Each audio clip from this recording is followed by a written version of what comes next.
Dhimmitude is their translation of the word dhimmi. Dhimmi comes from the Arabic word dhimma. And why is that specific word? Anyone who's non-Muslim, who's allowed to live among the Muslims, who has a pledge of peace to live with the Muslims, is called one from Ahlul Dhimma. Ahlul Dhimma means literally the people that you are, as a Muslim nation, accountable for in front of Allah subhanahu wa ta'ala. It's like when I leave my son in your trust, so I leave my son in your dhimma, then anything that happens to my son, you would be responsible before me and Allah subhanahu wa ta'ala for. He is in your dhimma. You are accountable for him right now. And subhanAllah, you study the entire fiqh of Ahlul Dhimma in Islam, the word minority does not exist. Why is that significant? Because the fundamental of Islamic law is not by majorities and minorities. And that is the major difference between Shura in Islam and Western democracy. Western democracy, we are the people, we gather, 51% of us says right, then everyone would have to go right. Regardless what that right means. It could be selling drugs in supermarkets to kids in Netherlands, or having men marry men like in Canada and now in the state of New Jersey, subhanallah, or all these crazy laws that we see all around us that destroys the fabric of any decency in our societies. The rights that these Ahlul Dhimma, or these people have in Islam, has nothing to do with the fact that they are minorities or majorities. These are rights that are mandated to them by Allah subhanahu wa ta'ala and His Messenger. The fact you belong to a minority or a majority, you're weak or strong, you have rights mandated to you by Allah subhanahu wa ta'ala. No democracy, no discussion, no consultation can tamper with it. And that's why Sharia is a mercy from Allah subhanahu wa ta'ala. Allah subhanahu wa ta'ala mandated rights for you to be protected, to be free, to have all your rights of inheritance, have your rights of freedom, have your rights to earn your money, have your rights for your properties, have your rights to have a different opinion, have your rights to dissent, and no one can touch that whatsoever, no matter what the laws or what the exceptions are. So even Ahlul Dhimma, people who are not Muslim, kuffar, or mulhideen, or pagans, or majus, Prophet gave the majus the right of Ahlul Dhimma. All of them have rights in the Muslim state. Now they tell you, a Dhimmitude, you know what, this is to subjugate Christians and Jews and treat them the worst way.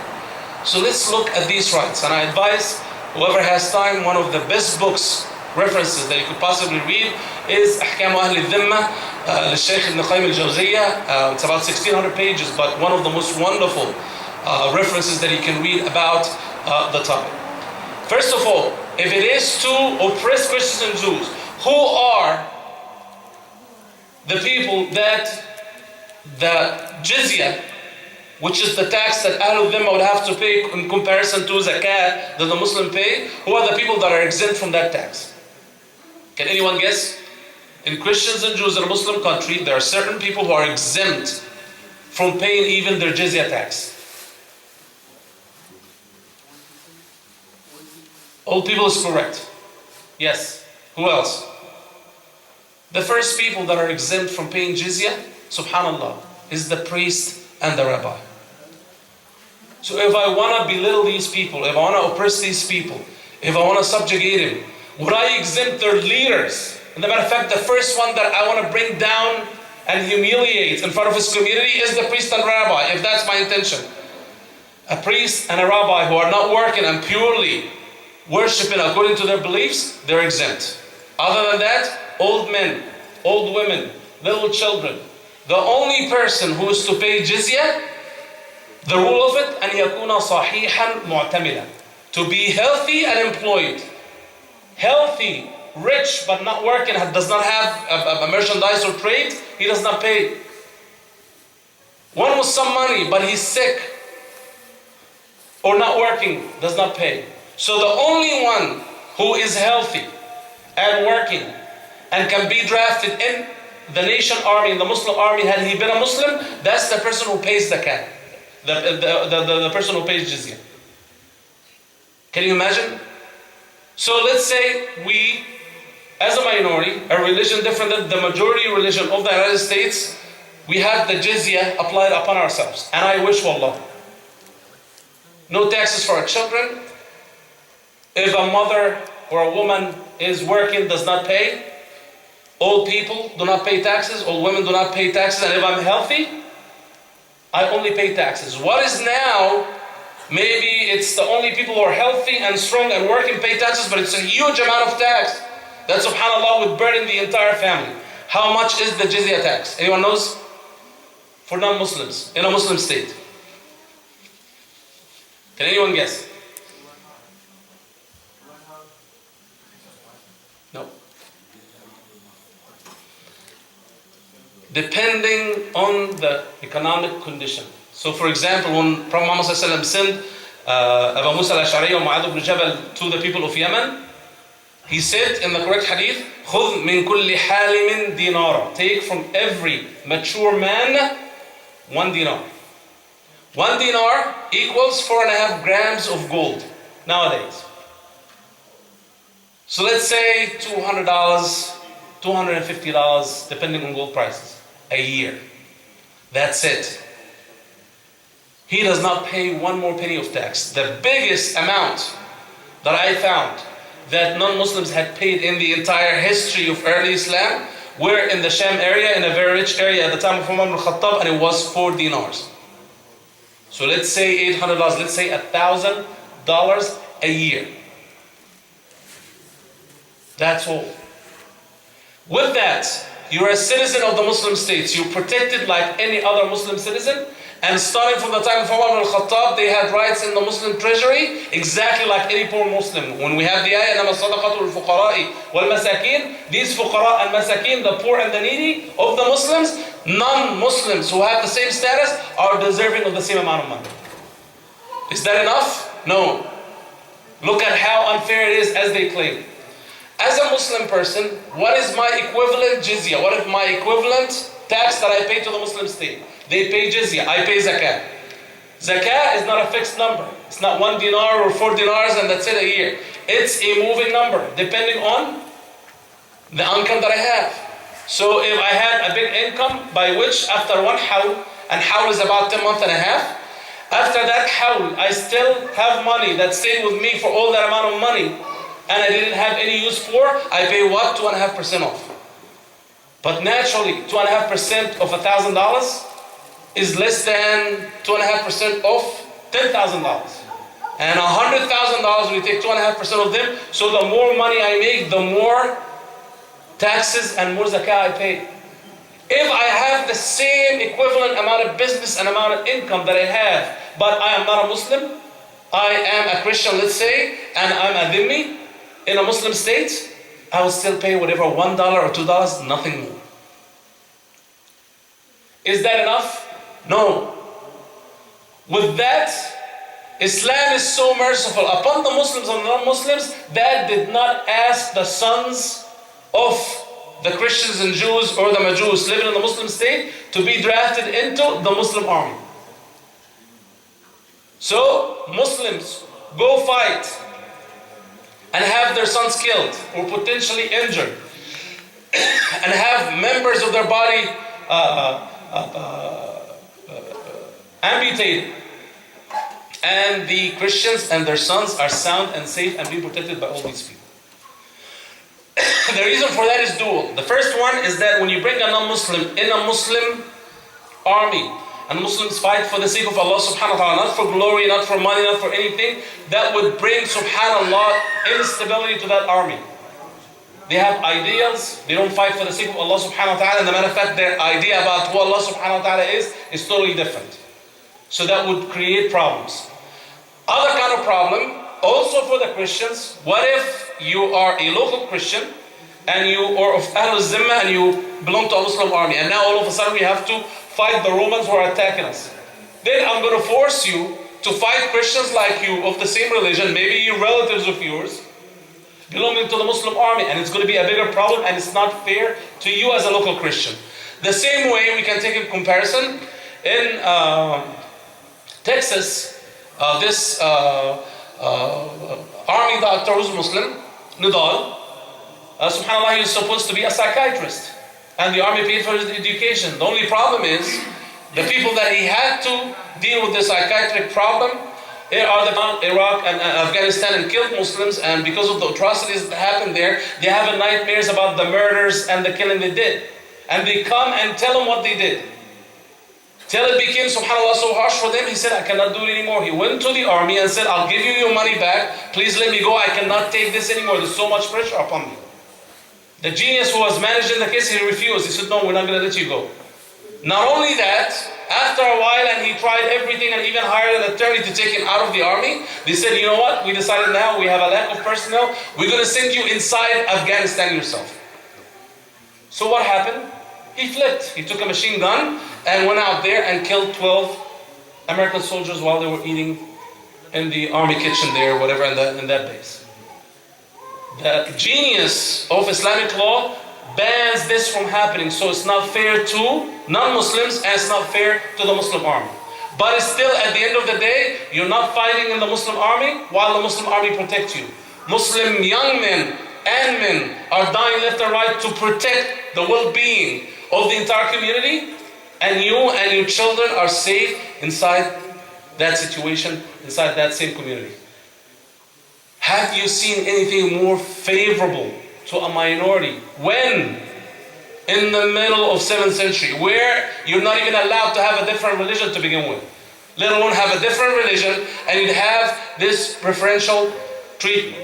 On top of that, if you're a Christian or a Jew, you're allowed to have your place of worship. You go worship freely, and no one would come to you, and actually the Muslims would protect your right to worship according to whatever you think, no matter what kind of denomination you are among Christianity or Judaism.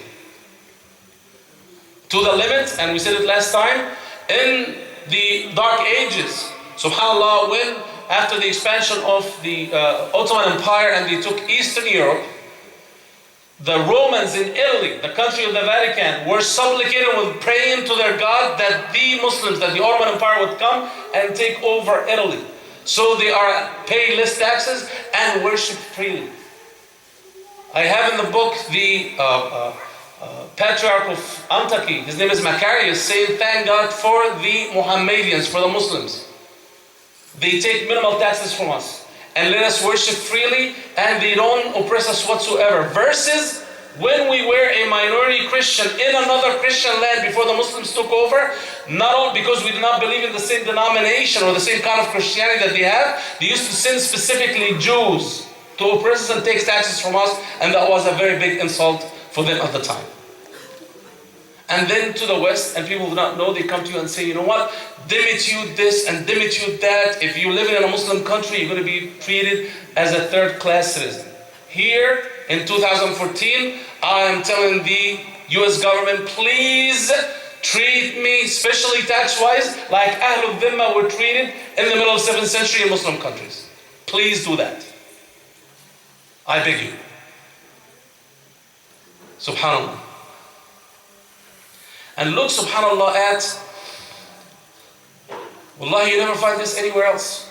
The leader of the Muslims, Prophet Muhammad sallallahu alaihi wasallam, and he was the master of Arabia, the master of the entire area at the time. I brought in 2 correct hadith, not one, 2 correct hadith of Prophet Muhammad sallallahu alaihi wasallam.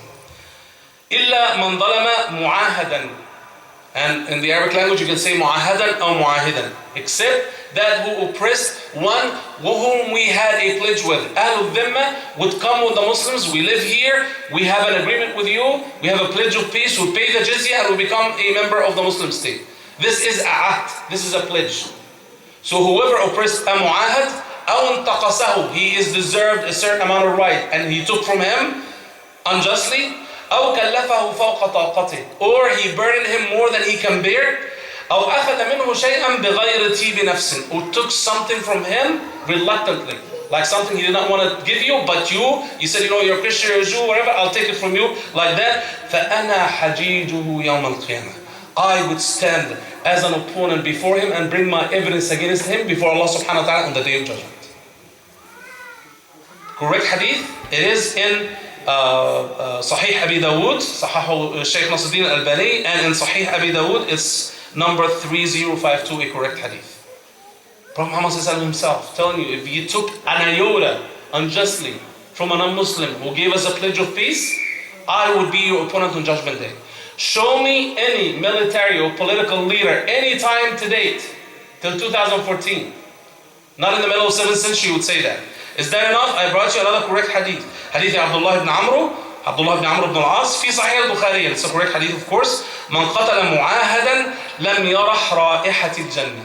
Whoever would kill someone, a non-Muslim, a Christian or Jew, who gave us a pledge of peace, did not violate any of Islamic laws, and then someone went ahead and killed him, he would not smell the scent of Jannah.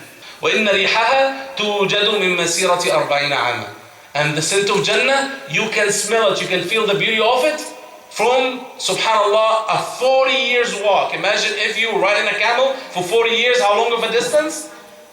The scent of Jannah, you would smell it, you would smell that perfume, that long distance.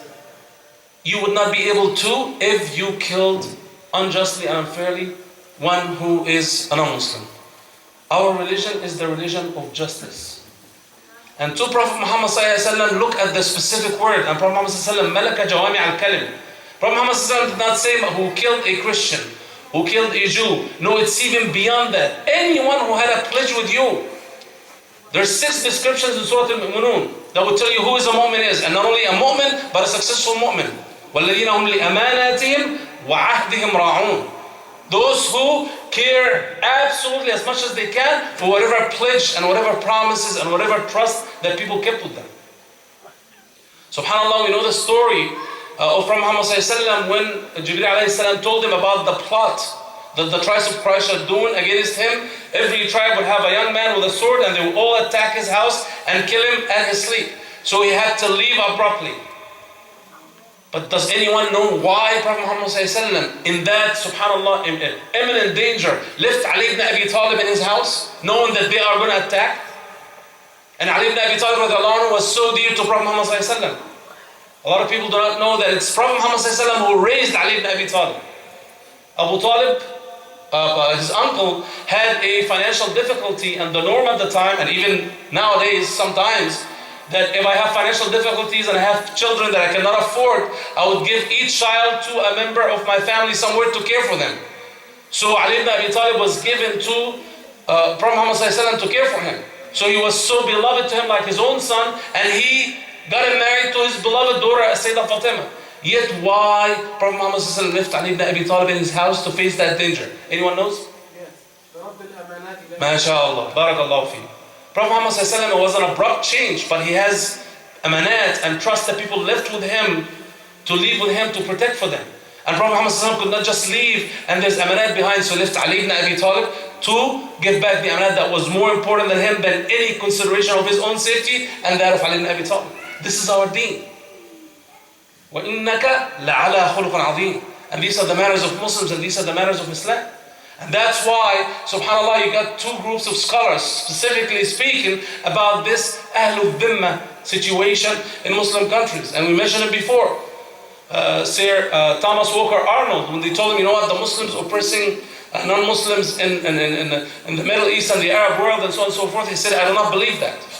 And I'm not going to say that because whatever you claim is in Islam or not, I have 1400 years, most of which the Eastern Church was a sworn enemy to the Western Church, and the Western Church actually wished for the demise of the Eastern Church. They were enemies. So what protected all these churches that are still standing since then? What protected the millions upon millions of Christian Arabs and Christian Middle Easterners, except for the tolerance and the leniency of the overall Muslim governments that lived there? I cannot believe the Muslims were oppressive to Christians. Other kind of Christians, fair scholars, would tell you that if it wasn't for Islam, there would have not been anything called Judaism today. If you left them to the oppression that some of the Christians did to them, subhanAllah, they were killing them left and right, there would have not been any Jews left. But there was a Muslim state, there was a Khilafah Islamiyah, that a Jewish person, if he escaped from Europe or from Christendom and went to the Muslim countries, he would have the right to have his synagogue, worship like he want to worship for free. He would pay his fair taxes and would be dealt like a human being.